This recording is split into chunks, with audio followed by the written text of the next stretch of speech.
संकेत कैसे हैं वो एक बार समझ लेते हैं। सर 22,550 इतने दिनों की जो हम क्लोजिंग देख रहे थे, ठीक उसी के आसपास कारोबार कर रहा है। तो इस वक्त क्या करना चाहिए मार्केट में? जो निवेशक हैं, ट्रेडर्स हैं, उनके लिए क्या सलाह होगी? देखिए, सिंपल सी चीज़ ये है पूजा कि देखिए 22,550 के आसपास ये तीसरा दिन है अगर हम बंद होते हैं तो, और ये तीसरा दिन अगर वहाँ बंद होते हैं तो कुछ गलत भी नहीं है, क्योंकि क्या है, पिछली बार जब हम 22,800 और 23,000 की सपोर्ट रेंज में फंसे हुए थे, 12-15 दिन हमने वहाँ निकाले, उसके बाद उस रेंज को हमने जब तोड़ा तो तोड़ते एक छोटा सपोर्ट लेवल था, हमने कहा कि छोटा सपोर्ट लेवल आपका आता है, वो आता है 22,500 के आसपास, और बड़ा सपोर्ट 21,800 22,000 पे आता है।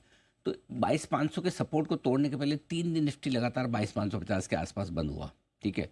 अब वही हो गया, 2 दिन से 22,550 के आसपास बंद हो रहा है, शुक्रवार और गुरुवार को। आज हो सकता है जिस हिसाब से लक्षण दिख रहे हैं, तीसरे दिन भी ये 22,550 के आसपास ही बंद होना चाहता है। एनीवेज, मैं डेटा देखकर 2:30 बजे आपको और विशेष विश्लेषण दूंगा, लेकिन अभी जो है सिचुएशन उस हिसाब से ये है कि बाजार कुछ खास करने के मूड में नहीं है। ऐसा बहुत सबको क्या लगता है, ऐसा कूद कूद के लेने जैसा नहीं है कि मैं अभी आज ले लूँ नहीं तो कल नहीं मिलेगा, वैसा माहौल नहीं है।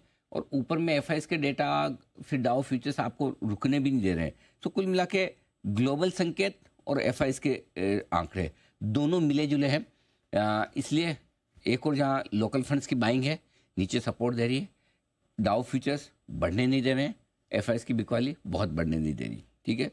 दिग्गज शेयर स्टेबल हैं, लार्ज कैप में ऐसी कोई खास समस्या नहीं है, लेकिन मिड कैप स्मॉल कैप जिस तरह से घट रहे हैं वो थोड़ा कॉन्फिडेंस हिलाने वाला है, और इससे बाजार में थोड़ा भरोसा कम होता दिखा है, क्योंकि इतनी तेज बिकवाली हुई। इसका मतलब ये कि अभी भी मिड कैप स्मॉल कैप शेयरों में मामला ऐसा है कि जहां मौका मिले वहां निकलते जाएं। सीमित दायरे में है बाजार, लेकिन बड़े मूव की तलाश में, ये बड़ा मूव कब और कैसे मिलेगा ये देखने वाली बात है। नंबर 1, ऊपर की तरफ मिल सकता है, कब? 22,650, हाँ एकदम आपको कब 22,650 के ऊपर बंद होंगे तब। हाँ, इस कब का जवाब तब है। 22,650 यहाँ से 100 पॉइंट ऊपर बंद हुई है। नीचे का भी मिल सकता है, पूछो आप कब, नहीं तो बताऊंगा नहीं मैं। बताइए सर, पूछना नहीं चाह रही थी लेकिन बता दीजिए। बताना पड़ेगा। 22,450 के नीचे बंद होगा तब। तो 22,450 यहाँ से 100 पॉइंट नीचे, 100 पॉइंट ऊपर, बेसिकली ये देखना है। 100 पॉइंट ऊपर बंद होने पर यहाँ से आपको एक ब्रेकआउट के संकेत आ जाएगा, 100 पॉइंट नीचे बंद होने पर थोड़ा कमजोर होने के संकेत आ जाएंगे। छोटे मझोले शेयरों का जहाँ तक सवाल है, अभी बहुत ज़्यादा एग्रेसिवली खरीदारी नहीं करनी है।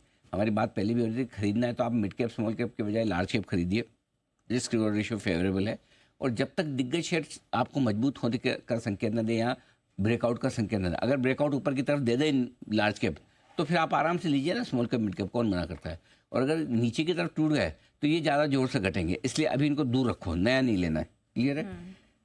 अब एफआईएस की बिकवाली और दूसरा डाउ फ्यूचर्स की कमजोरी, ये 2 बड़े फैक्टर हैं जिसमें धीरे धीरे बड़ा फैक्टर आपका डाउ फ्यूचर्स की कमजोरी बनती जा रहा है। 300 पॉइंट अब कमजोर हो गए, तो इसलिए हड़बड़ी में जल्दबाजी में एग्रेसिव खरीदारी ना करें, वो बेहतर है।